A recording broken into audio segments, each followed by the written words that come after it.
All right, guys, what's up? Welcome to this week's episode of the Comeback Conversations, right? We could call it Comeback Coffee Conversations, but I don't have any coffee right now. I'm with my man, Tom Fuller, and you've been around here for just shy of a month, okay? But the reason that I asked you to jump on with me here was because there's no denying that God had a specific intention and purpose for you to end up in the world of I'm a Comeback, right? With all the stuff you've done in your life. So what I wanted to do was, one, give you a platform, because we've been talking in the morning, 5:45 my time, 6:45 your time, spending time with each other on the phone, ideas and rolling them around, talking about goals, talking about life, talking about helping people. But the reality is we can help people right now today just by you talking about the transformation and the transition and the power of becoming the man you've always been, right? But now you've woke up to this. So it's my pleasure to introduce Tom. Tom, why don't you give these guys a little background about who you are, your company. This is a good spot for a shout out for what you guys do and then what you did in your past. Right now, I'm the owner and president of Armageddon Gear. It's a gun accessory company. We make shooting accessories. Our niche is long range shooting. It's something I do. I'm passionate about. I enjoy doing it. Was pretty good at it. Started a company to make some accessories. And as that sport of precision rifle grew, we just grew with it, and we're the biggest player in that internationally as well. We do a lot of the military stuff, competitive shooters, government agencies, LE, all that stuff.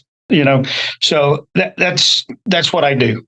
So who I am, I guess we're a product of our environment. I guess a little bit of who I am as a businessman, a little bit who I am as a veteran. I spent 22 years in the military, most of that in a special operations unit, the Ranger Regiment, which is just super, look back on that super fondly. So if we're a product of our environment, I guess when I got out of the Army, I'd spent half my life and all my adult life in that. So I do feel like a lot of my roots go back to there. I built my business on principles that I learned in the military, priorities of work, taking care of people, just very simple, being mission focused every day, focus on your mission. So had a wonderful, wonderful career in the military, got out, took a job with a $1 billion company, running a military sales channel. That was kind of fun. But then I transitioned out of there into my own business and doing the same things that I've learned from the military and from that big corporation to do my own thing. And it's been very successful. Perfect life for many years, 2 wonderful kids, the home that I always knew I would live in, drew it on a napkin, had it built, was looking at my business. This is exactly how the business, it felt exactly like I knew it felt. It looked like I knew it would look. And it was just, I think before I even heard the word manifesting or knew what that was, I would have been doing it my whole life, because everything that happened good in my life, I was like, yeah, this is exactly what I knew it would be. I've always felt this. And it wasn't bred in me, born in me. My dad, actually, who didn't ever finish high school, he got mad at me when he asked me what I wanted to do when I was 18. I said, I don't know, but I want to have a lot of money and do cool things. And he was mad. He's like, the best you can hope for is to get a good job, roll your sleeves up, go to work every day and come home. And if you can do that, you're successful. But I had everything going well. And I think what happened, started having a little bit of marital issues, just some things that are normal life, really. Nothing, wife's at home with 2 little kids all day, and she's not feeling sexy anymore. Your wife's not, she's going through her own thing. She doesn't have the energy to take care of me. She doesn't have the energy to take care of herself. I didn't know that then, though. Then I'm just, young, and I'm like, why is my wife being cold to me and all this stuff? And try to talk. Neither one knew how to talk. And then that led to me just starting to go, man, what's going on in my life? Shit ain't perfect no more. Didn't know how to work through it. There's more than that, but what do? You start drinking a little bit, and drinking a little bit comes to a little bit more drinking, right? But we all are here because we think alcohol is a problem, and it is. It's definitely a contributing factor to me and myself. But what I realized was what the drinking wasn't my problem. What it made me was an average guy mucking through life. And I hated that about myself. Talk about that. Talk directly about that, man. I believe that alcohol is the gateway to, we talked about this morning. Yeah. We talked about evil. I said, no, we'll leave that conversation outside for now. But complacency. alcohol hangovers are the gateway to mediocrity and complacency. So talk a little about what that did to you, because you've been a winner your whole life. Yeah, and it was. I mean, okay, so I'll back up a little bit. When I do something, I do it all the way, man. I mean, here I am, a husband, a father, a business owner, a community leader.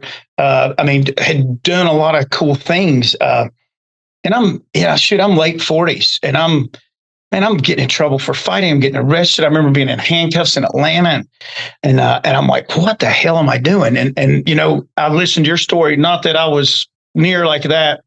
I remember going to jail in Columbus, Georgia, and I walk in, and the booking guy's like, Sergeant Major Fuller, what are you doing here? And I'm like, oh shit, because I'm a respected guy. People look up to me, And then he books me, and he keeps me out of the cell a little bit, and he's like, man, I got to put you in lockup. And I'm like, yeah, I get it, man. He goes, man, don't go to sleep back there, whatever you do. And I'm like, don't worry, I won't.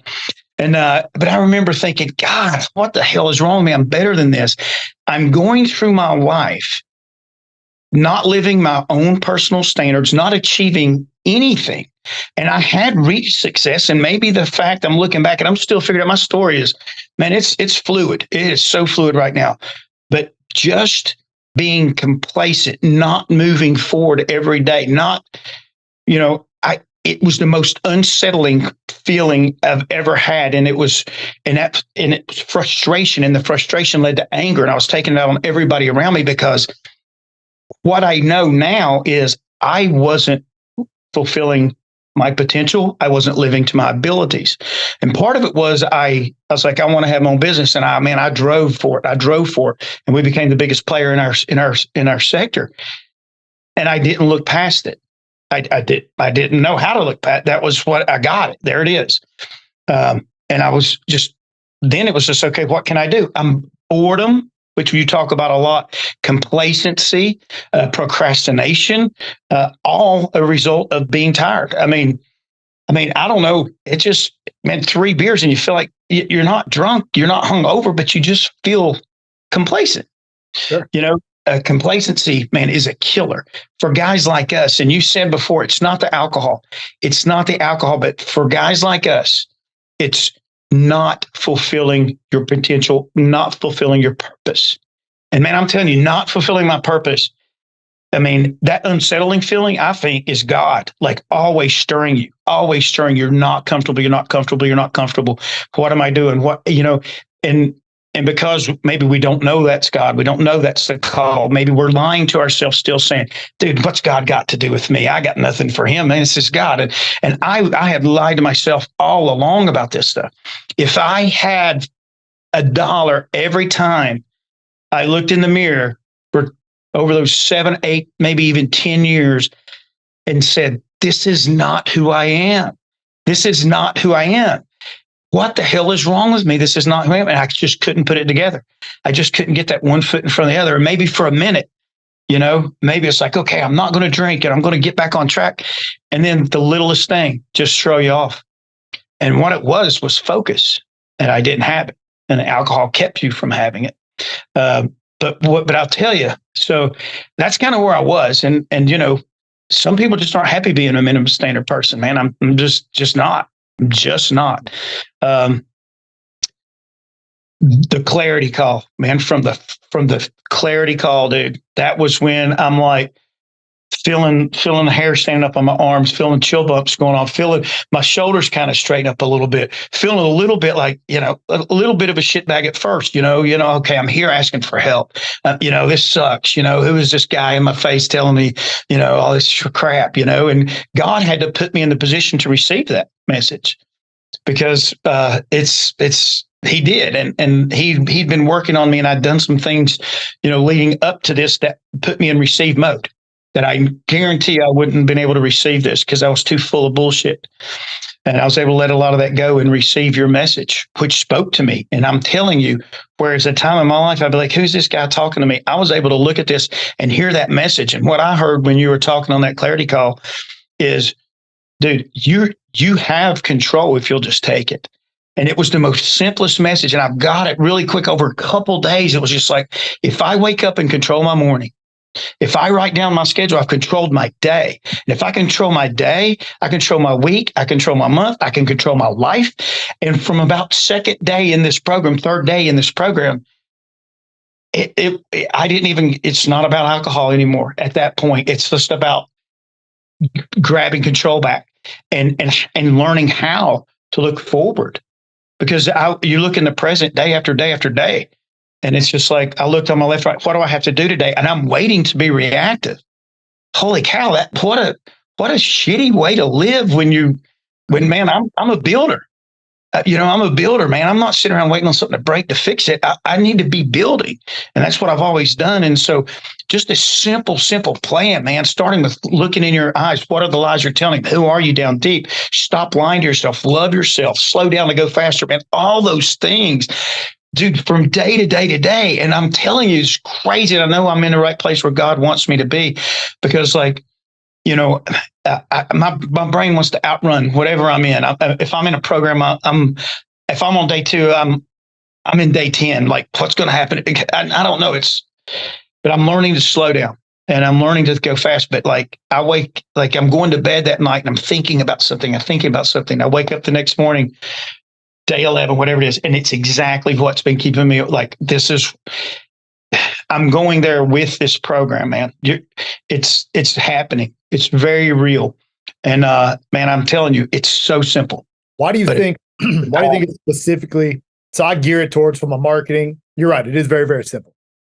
But from my message, my marketing to the fulfillment on the inside, we serve a very specific men only, number one, high performing men.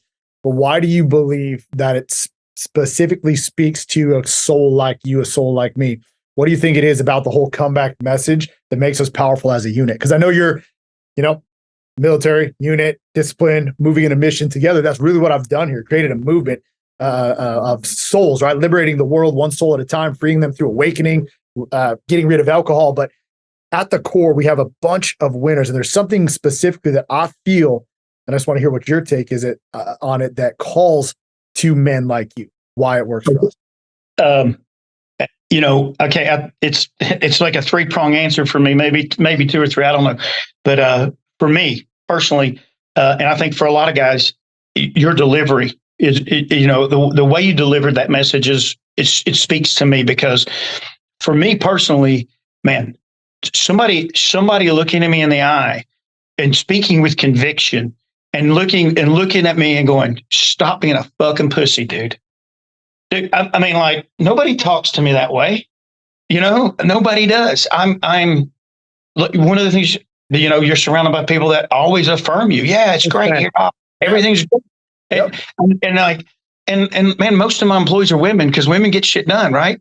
And I'm a visionary guy, and I need people filling in the blocks. I'm an A, and I'm telling you what B is. I need people to know all the little things between A and B and get those things done while I'm looking at C. Yeah. Right. So I have a lot of women here. I don't get told, hey, freaking stop feeling sorry for yourself, asshole.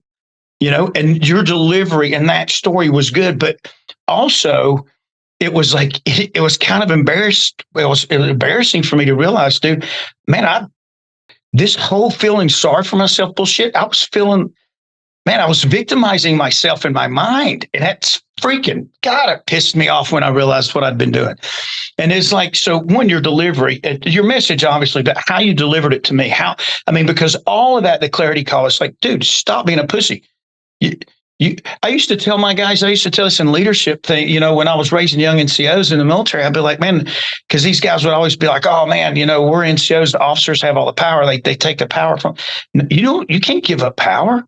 Yes. I mean, no one can talk about that. No one can take power from you ever. Specifically, a fucking drink. Oops, I'm not supposed to swear, but right. But no one can take it from you. Like you said the other day, the devil can't take it from you. Nobody can take your power. You give it away. You give it away in lieu of something else. And we were giving it away in lieu of having a drink. Or we were giving it in lieu. We were giving it away in lieu of getting up in the morning and setting our day. we're giving up in lieu of setting a priority and achieving it that day, or setting short, mid, long-term goals and going, this is where I'm going to work for today and the next day. We were giving it up as opposed to looking left, right, and holding our brothers up because, we're on, like you're talking about, give back and help out. That's, man, the fastest way to turn a dude off. And this is one of my problems, although my relationship with God has gotten so much better through this process because I'm making time to hear from God. I'm making time for those downloads. I'm making time for those, show me the opportunities. But the fastest way to turn a guy off is to just give him, in a world of inaction. So a lot of guys don't do well in churches because your job in church is to sit down on a pew and just listen. Yep. Right? Engage me, put me to work, tell me to do something, man. Like I was telling Ryan before you got on here, man, I was like, setting goals. That's like, I've always had stuff in my head and I'm just moving towards them. And I just kind of had a right feeling. Yeah, this is the right way. I'm going, and boom, I achieve it. And there it is. Well, now I've achieved those and I've been in such a dang, swamp lately. I'm like, okay, so what does setting a goal look like when it's not just comes natural to your head? I mean, is this too hard? Is this too pretentious? This is too, this is ego. This is too big. This is too little. It's not easy. And I'll tell you that I think the reason the military, a lot of guys have trouble getting out of the military. I've thought a lot about this going through your program is, man, we're achievers. We're executors, right?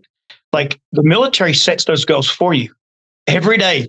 Be here at this time, we're in this uniform and do this. And then as you move in and start having success, hey, your next goal is to make E5, go to the board and pass. You need to make a 300 on your PT test. You need to do this. You need to do that. And you're like, okay, roger that. You set me the goal. I'm smashing it. Dude, here's another goal. And then all of a sudden you're institutionalized. Yeah. Right. And then it's like, hey, who's giving me the answers anymore? And we're good at what we do, but we've always been given the direction. The military, man, it's systematic. This, it steps. And man, you can smash those because if you're a good executor, you don't have to do the thinking. Now we're sitting around, got to think for ourselves, got to get up for ourselves, got to put the clothes on every morning. But man, for me, your message resonated because it was in my face. It was man to man. You didn't feel sorry for me. You're like, you told us you're right where you put yourself, man. But here is a way out if you want it. You have control. You get to make the choice. It empowered me to do it. It didn't say, matter of fact, you said the opposite. We're not going to drag you along. We're not going to do this for you. We're not going to spoon feed this to you. We're not going to pat you on the back, and tell you did a great job. You got a white chip or whatever it is. I mean, it's dude, if you want this, here it is. Go do it. And that empowering, man, it opened my eyes to like all the other parts of my life that I needed to take control of. There's a whole subset, a whole segment of the world and the population that the message and what you and I stand for, which essentially is freedom, right? I believe we're in alignment with what the United States of America should be and should look like, along with what freedom as a man should look like. There's a whole segment of the population that will never adhere to the message I laid out, right? Yeah. But specifically in here, you nailed it. The reason this thing works so well is because there's people that are looking, men like you, men like me, men like the 12,000 plus men that have came through this thing, that are looking to take back extreme ownership and the possibility that their future lies in their hands with direct communion with God and creating this beautiful, just prosperous, powerful life. I want to come back to something you said, though, that you were giving the power away. I don't think you ever gave the power away, and I don't think I ever gave the power away. The more I think about it, I think there was a transfer of power into complacency. Right. So if you think about what it takes to live your life hungover, drunk, looking for your next drink, right? Going out, making bad, poor decisions and choices. It's a lot of effort, a lot of power, and a lot of intensity to be able to live your life in a negative fashion, right? It really is. So I've never asked you, or if you notice, I haven't asked you to change anything about you. Only change where the outflow and the energy transfers and the power transfers to create a life of prosperity and abundance, right? It's pretty cool. Yeah. Think about it. Absolutely. So Tom, we've got, I'm going to let you get going on your day, man, but there's some people that we're going to use this. If you're cool with it, I'm going to use it for outbound for people to pay attention to what we do to help more people. I know you and I are talking about some other things we have in the works and just helping more people. but there's guys out there that are going to watch this thing. They're going to be sitting alone. You came as a direct referral from a friend of ours, right? So it was like instantaneous. We met each other, become friends, and you were here for a reason. I believe God put you in my life for a reason. But there are people who are landing on this thing, clicking a link, going to watch this video, going to sit at this, drink over a beer and look at it. What do you tell that version of you that would be sitting there watching that? But those guys right now, today, who need to make a decision, what would you tell them to do? Okay, it kind of goes back to what we were just talking about, control. Because while you were like recapping that version, it was like the tool. Look, the tool. I don't want to use the word fix it. I don't want to say fix it, but to get back on track, man, it's laying right there in front of you. It's like talking about the power. We didn't give it away. We just chose not to wield it. It's the weapon. It's the tool to use to get our life back on track. The guy that's sitting here watching this, drinking a beer, and I did the same thing. Mark, I told you that. I was like, dude, I didn't even know. But after I'm in the program, I saw one of your videos, and I'm like, who's that dude trying to tell me what to do? Screw it, But because I wasn't in the mode receive it. But if you're sitting here watching this, I'm telling you, you found this for a reason. You're watching it for a reason. And I know that you have that unsettled feeling I have. It's just something's not right in my life. You can look around, look at my beautiful wife. We get along pretty good, although it's going downhill. Have wonderful kids, have good money, have jobs. Something's not right. That's because you're a man. You're not living your purpose. You feel that unsettled feeling. That's God. That's God. That's you telling you're not living up to your abilities. Here is the program. Here's the plan. This is all it is. It's simple. Take control. Take control. Start with giving yourself one morning and plan that day and follow it. And everything will fall in place, man. It works.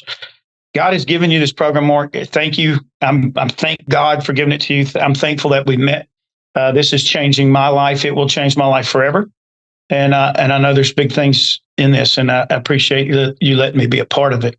Man, I appreciate you. And we're just getting started on this. Hey, listen, we're just a couple days past Veterans Day, and I just want to say thank you for your service, right? Thank you for everything you've done.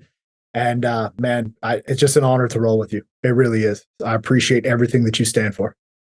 Thanks, man. Thank you. You have a great day.